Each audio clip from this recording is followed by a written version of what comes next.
السلام عليكم ورحمة الله وبركاته.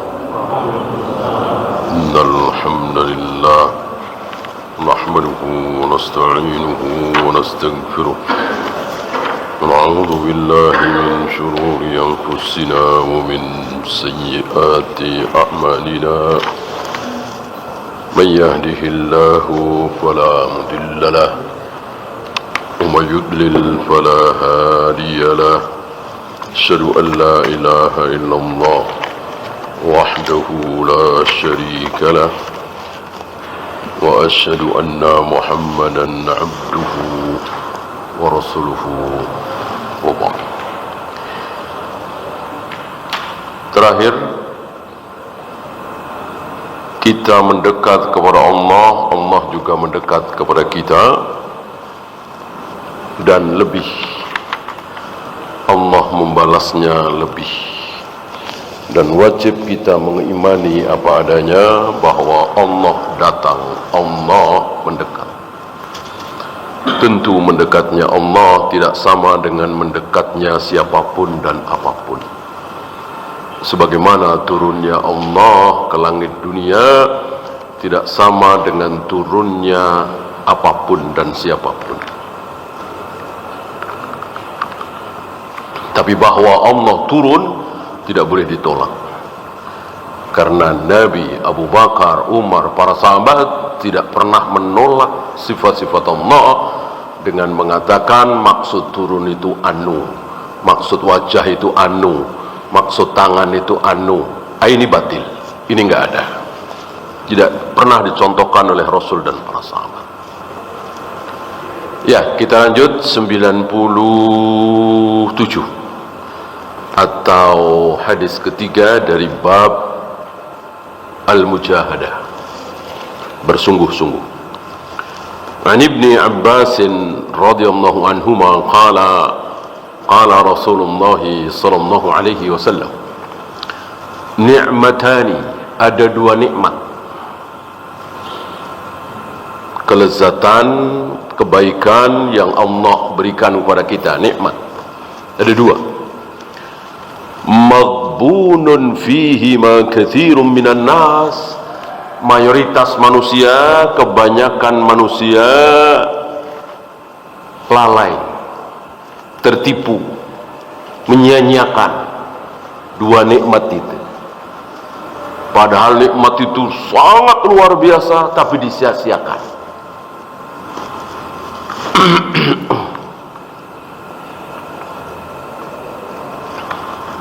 Apa dua nikmat itu? Yang pertama, as-sihhatu, sehat.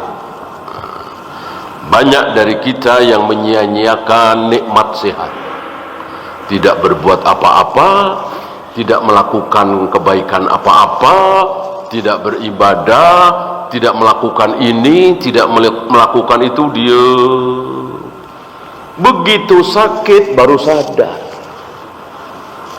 coba saya lakukan ini waktu sehat.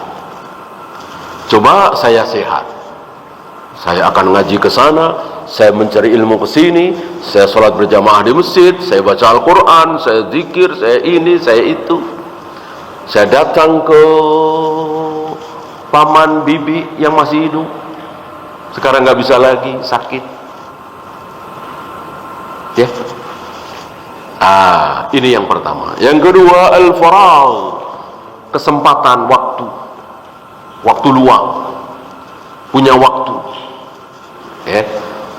Ketika sibuk, ketika sudah banyak sekali menyita waktu, baru dia ingat, baru dia sadar, dia nyesal.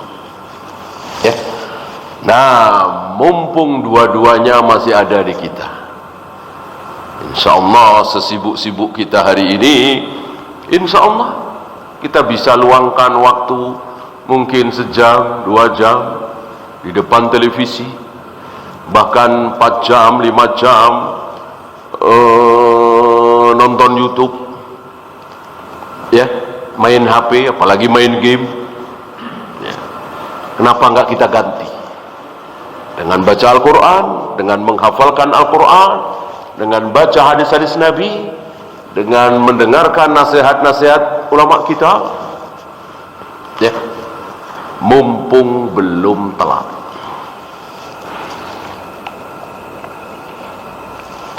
Ya, rawahul Bukhari, hadis ini sahih, riwayat Imam Bukhari. Ada 5 fawaid dari hadis ini. Yang pertama, al-mukaffalu tajirun.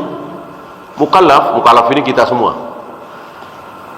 Yang tidak termasuk mukallaf adalah anak kecil, orang gila, itu bukan mukallaf.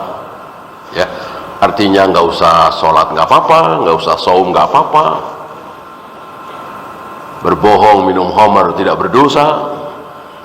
Ya, nah kita ini mukallaf. Nggak boleh ini, nggak boleh ini, nggak boleh ini, harus begini, harus begini, harus begini. Karena memang sekarang ini kita sedang di penjara. Ad-dunya sijnul mu'min. Dunia itu penjara bagi orang-orang mukmin. Sekarang ini kita sedang di penjara. Ya kita tahu di penjara, ya kan? Harus begini, harus begini, harus begini, harus begini. Nggak boleh begini, nggak boleh begitu. Ya. Tidak boleh seenaknya jalan-jalan pinggir jalan, makan bakso, makan ini. Namanya sedang di penjara. Begitulah kita. Ini nggak boleh, itu nggak boleh. Harus begini, harus begini. Karena kita sedang di penjara. Beda orang-orang kafir. Orang kafir ini sekarang sedang di surga. Sabda Nabi alaihi salatu wassalam, ad-dunya sijnul mu'min wa jannatul kafir. Dunia ini betul-betul penjara bagi kaum muslimin dan surga bagi orang-orang kafir. Maka jangan ngiri melihat orang kafir hidup dengan berbagai macam kenikmatan. Namanya juga sedang di surga. Ya. Nanti kebalikan keadaan setelah kita mati. Nah, kita semua ini mukallaf itu seperti tajirun. Apa tajir? Pedagang. Kita semua ini seolah seperti pedagang. Wasihhatu wal faragu ra'su malihi. Yang didagangin apa? Barang dagangannya apa? 2. Kita semua ini pedagang dan barang dagangan kita 2. Apa? Sehat dan kesempatan. Ini ra'sul mal, pokok, ya, modal kita adalah sehat dan kesempatan.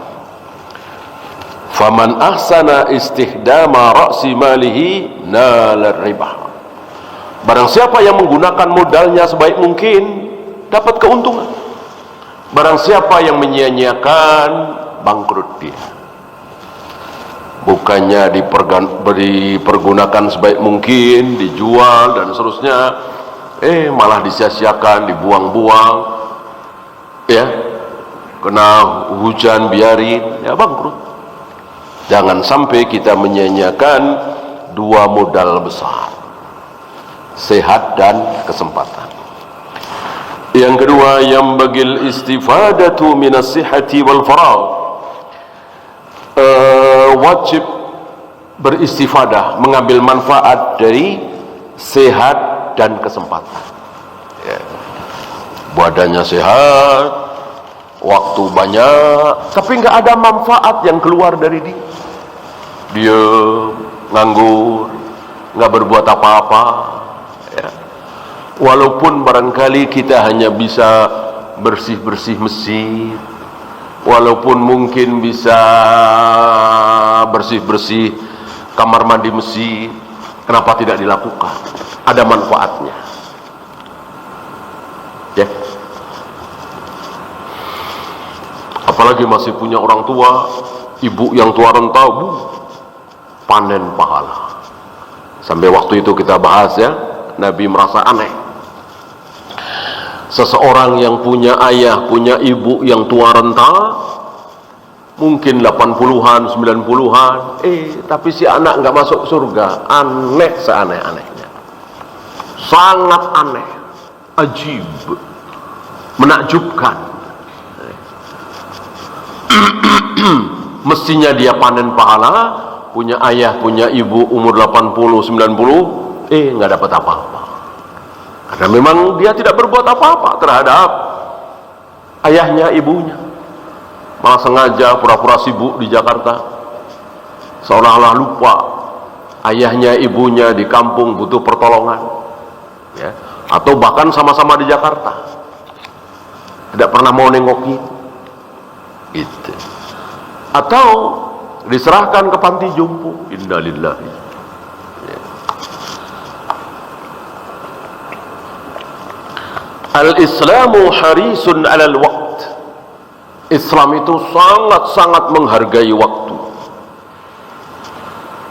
Kalau orang barat mengatakan waktu uang, kalau orang Arab mengatakan waktu itu pedang. Ya. Kalau kita tidak mempergunakan sebaik mungkin, bisa celaka kita. Ya. Ad-dunya mazra'atul akhirah. Dunia itu sawah ladang untuk akhirat. Di sekarang ini kita sedang bercocok tanam, terus nanam, terus nanam, terus nanam. Panennya nanti. Antum sudah panen dari sholat antum, dari saum, dari baca Al-Quran, zikir, wirid, udah dapat hasilnya? Gak ada. Sedikit pun belum. Ya, ada bedanya kita yang rajin sholat dengan yang jarang sholat sekarang ini? Belum ada bedanya. Ya, berapa banyak saudara-saudara kita atau orang kafir lah yang boro-boro sholat, mandi junub aja nggak pernah. Kaya, sehat, sukses. Nah sekarang ini terus kita bercocok tanam, terus nanti hasilnya. Ya. Bahkan ada riwayat, seandainya engkau punya satu biji yang belum ditanam, seandainya engkau tahu bahwa besok kiamat tiba, maka tanamlah. Kan kalau pakai logika akal ya percuma orang besok kiamat kok sekarang baru nanam.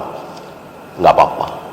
Karena memang memetik hasil itu nanti di akhirat setelah mati. Jadi sekarang betul-betul kita terus bercocok tanam. Maka salah besar kalau ada di antara antum rajin sholat, rajin saum, rajin baca Al-Quran, rajin zikir, rajin wirid, supaya sehat, supaya bahagia, supaya dagangan laris, supaya bisnis lancar. Lihat orang-orang kafir atau muslim tapi jarang sholat, ada bisnisnya sukses, banyak. Maka harapkanlah ridha Allah, pahala surga dari sholat, saum, baca Al-Quran, zikir, seluruh ibadah antum. Jangan berharap dunia. Seandainya ada dalilnya, boleh kita berharap dan boleh kita senang, tapi tetap tujuan adalah surga, adalah ridha Allah. Ketika kita bersedekah, walaupun setelah sedekah itu kemudian kita jarang sakit, ya, tapi ini kan gaib. Ini kita gaib, tapi karena memang ada dalilnya, ada sabda Nabi, ya bolehlah kita berharap. Ingin jauh dari penyakit dengan memperbanyak sedekah, boleh. Tapi kan tujuan utamanya adalah pahala. Dan bagi kita semua yang beriman, pasti nggak mungkin saya mau sedekah, tujuan utama saya adalah supaya sehat, saya nggak berharap pahala surga ridha Allah, nggak mungkin.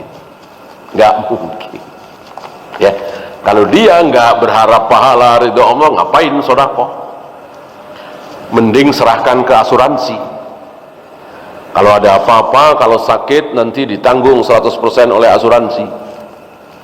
Nah itu yang nggak percaya pahala. Kalau percaya pahala ridha Allah surga, insya Allah walaupun ada harapan jauh dari berbagai macam penyakit, saat banyak sedekah tetap tujuan utama adalah pahala ridha Allah.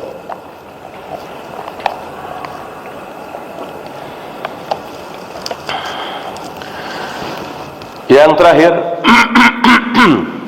syukru ni'amillahi yakunu bistikdamiha fi ta'atillah. Cara bersyukur kepada Allah adalah menggunakan nikmat yang telah Allah berikan untuk taat. Taat kan luas sekali, ya. Nuntun nenek-nenek, kakek-kakek yang sedang nyebrang jalan, ini kan taat juga. Tidak selalu ibadah mahdhah, kan? Ya, kita lanjut satu hadis lagi, 98. An Aisyah radhiyallahu anha anna an-nabiy sallallahu alaihi wasallam kana yaqumu min al-lail. Aisyah melihat Nabi sallallahu alaihi wasallam qiyamul lail hatta tatafattara qadamahu, sampai telapak kakinya, telapak kaki bagian atas, al-qadam ya, bukan bawah, itu bengkak. Ya. Mungkin antum pernah merasakan ketika berdiri berjam-jam atau duduk di bus berjam-jam, membengkak telapak kaki. Itu yang dialami oleh Nabi alaihi salatu wassalam dan dilihat oleh Aisyah. Kenapa? Karena saking lamanya berdiri sholat. Ya gimana nggak lama? Baca salah satu contohnya, beliau setelah ghairil maghdubi alaihim waladdallin amin baca Al-Baqarah. Itu Hudzaifah yang ikut jadi makmum, tapi cuman berdua ya. Bukan kemudian qiyamul lail berjamaah di masjid diumumkan, enggak ada seperti itu kecuali bulan Ramadan. Kalau ada berarti bidah. Yang sunnah boleh, mungkin suami istri, kan ada dalilnya kan, yang nyipratin itu kan. Mungkin kita di satu tempat, mungkin lagi ada acara di puncak, raker atau apa. Nah, salah satu ada yang bangun mungkin jam 3, setengah 4, salat tahajud, qiyamul lail, ya. Ada yang ngikutin 1, 2, 3. Nah, ini boleh. Yang tidak boleh, yang bid'ah adalah diumumkan, direncanakan. Salah satu agenda kita nanti raker di puncak adalah qiyamul lail berjamaah. Ini bid'ah. Tidak syak lagi ini bid'ah, kullu bid'atin dalalah, kullu dalalatin finnar. Ya. Nah, pernah satu ketika Nabi qiyamul lail, Hudzaifah ikut. Persaksian Hudzaifah setelah Nabi membaca ghairil maghdubi alaihim waladdallin, baca surat Al-Baqarah sampai selesai. Awalnya Hudzaifah menyangka paling 100 ayat lah. Paling 100 ayat kemudian ruku. Enggak taunya sampai selesai. Selesai Al-Baqarah dikira mau langsung ruku, enggak taunya tambah An-Nisa, loncat. An-Nisa sampai selesai. Selesai An-Nisa mundur Ali Imran sampai selesai. Berapa jam itu?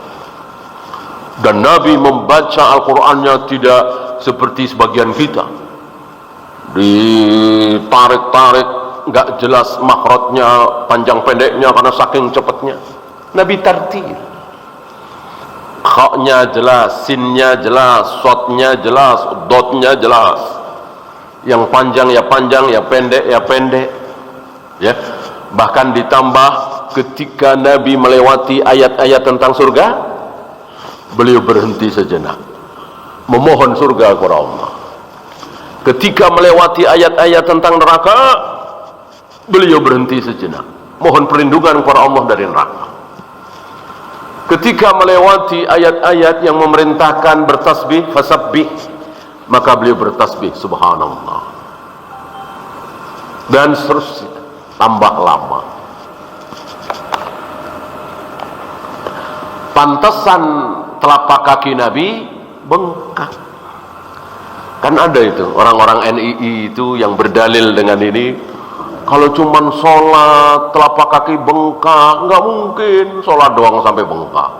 Maksud sholat di situ adalah lari ke sono, lari ke sini, mengajak orang masuk Islam, mengajak orang masuk ke negara Islam. Nah, inilah sholat. Saya pernah dengar itu orang-orang NII menafsirkan ini seperti itu. Karena bagi mereka kan sekarang ini belum ada sholat, masih periode Mekah. Nanti kalau sudah periode Madinah, baru ada sholat. Jadi seolah mereka pelaku sejarah Rasulullah. Balik lagi sejarah itu, ya. Karena sekarang ini kan masih RI, gitu. Masih negara kafir kan di Indonesia. Nah, nanti kalau NII sudah menang, negara Islam Indonesia, baru ada sholat. Luar biasa mereka ini kesesatannya. Nah, termasuk menafsirkan hadis ini bahwa sholat itu bukan ruku sujud. Kalau cuma ruku sujud, mosok telapak kaki sampai bengkak. Sholat yang dilakukan oleh Nabi itu kesana kemari, ngajak orang masuk Islam, ngajak orang ke negara Islam, gitu. Nah, maka mereka ketika berkampanye seperti ini mengajak kaum muslimin untuk keluar dari RI dan masuk ke NII. Padahal tempatnya di situ-situ juga, ya, di RT situ, di RW situ, KTP-nya juga masih KTP RI, ya. Betul-betul ini pembohongan yang luar biasa.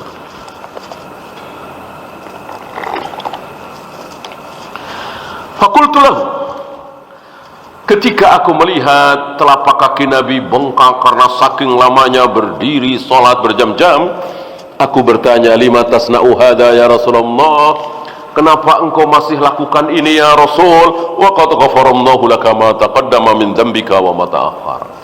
Padahal Allah sudah menjamin, jangankan dosamu yang sudah dilakukan, yang belum engkau lakukan sudah dijamin ampun oleh Allah.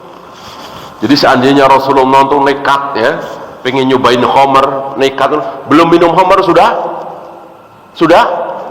diampuni, ya, belum nih, ya. Seandainya belum nekat mau bohong, belum bohong sudah diampuni.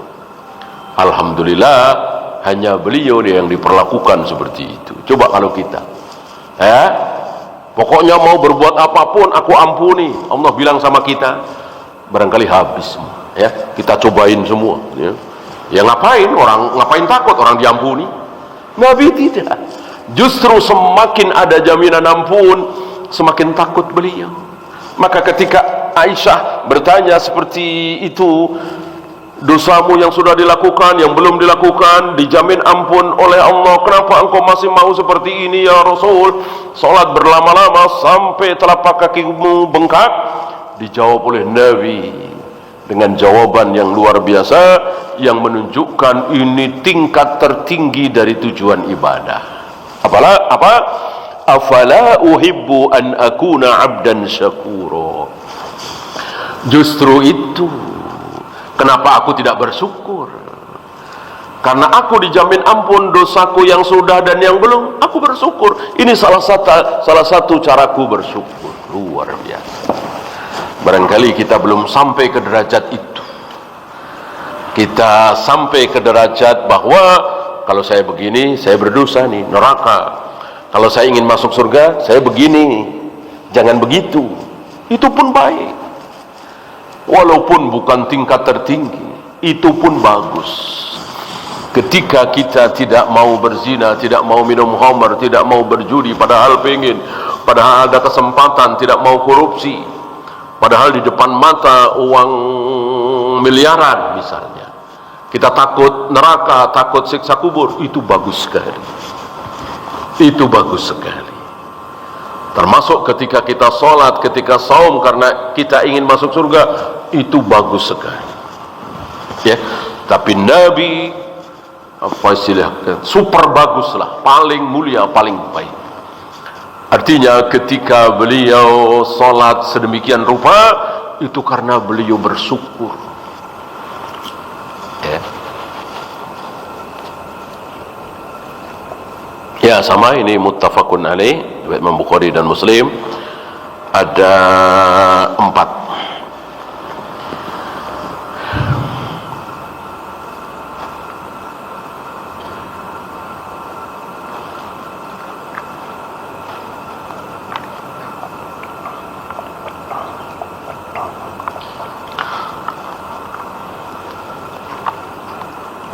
Yang pertama,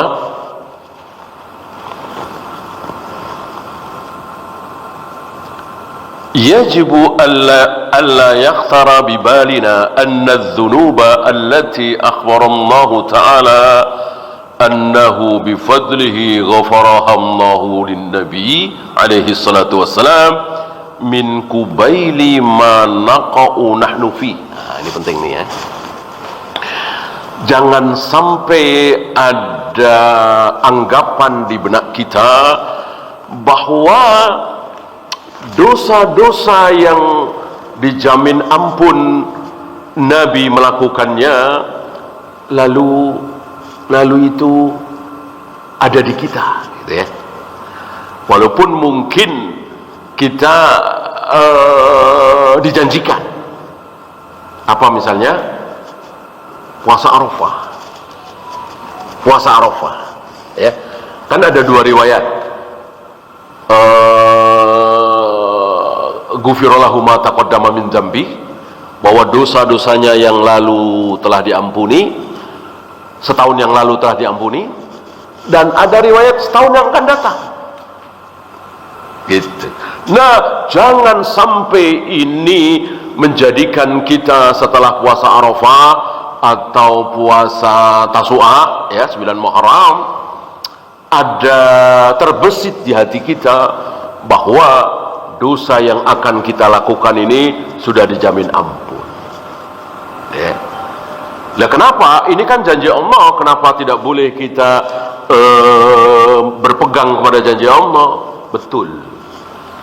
Salat yang kita lakukan, saum yang kita lakukan, haji yang kita lakukan, jihad yang kita lakukan, pastikah diterima oleh Allah? Nah, itu jawabannya.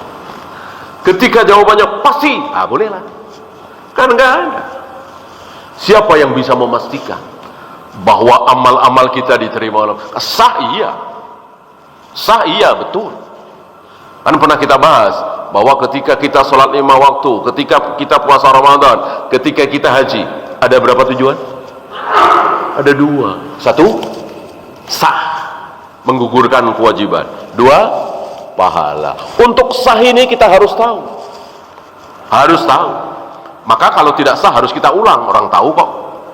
Mungkin lupa belum wudu, mungkin lupa belum mandi junub seperti Umar waktu itu. Kita ulang. Adapun yang kedua ini nggak ada yang tahu kecuali Allah. Ya. Dengan demikian maka kita tidak boleh memposisikan diri kita seperti Nabi alaihi salatu. Kalau Nabi ya jelas, ya kan? Karena Nabi itu sudah ta'yin. Kalau kita kan sekedar janji. Nah, janji itu tentu akan dipenuhi oleh Allah kalau sholat kita diterima. Kan Allah merahasiakan apakah sholat kita itu diterima oleh Allah atau tidak. Adapun sah tidak dirahasiakan. Pokoknya asal membelakangi kiblat sengaja ya nggak sah. Pokoknya asal belum wudu ya pasti nggak sah, harus diulang lagi. Ketika sudah mandi junub, ketika sudah wudu, menghadap kiblat, rukuk, sujud, semua tumakninah, kita yakini sah. Jangan diulang lagi.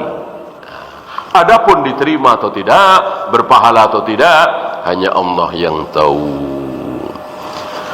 Kemudian kasratu ijtihadi Rasulullah sallallahu alaihi wasallam fi ibadatillah, bahwa Nabi betul-betul bersungguh-sungguh ketika beribadah kepada Allah, tidak seperti kita malas-malasan, ogah-ogahan, melakukan ibadah dengan semau kita. Kadang-kadang kita enggak mau ibadah, itulah kita. Adapun Nabi betul-betul bersungguh-sungguh. Man an'ama Allahu alaihi bi ni'matin wa khassahu bi fadilatin yajibu alaihi syukruha. Barang siapa yang diberi nikmat oleh Allah dengan satu nikmat, apalagi itu sebuah kekhususan, maka wajib dia bersyukur. Bukan membanggakan diri, membesarkan diri, ujub, jangan. Yang ada adalah bersyukur. Satu lagi, yajibu an takuna an-ni'matu sababan li ziyadati syukur.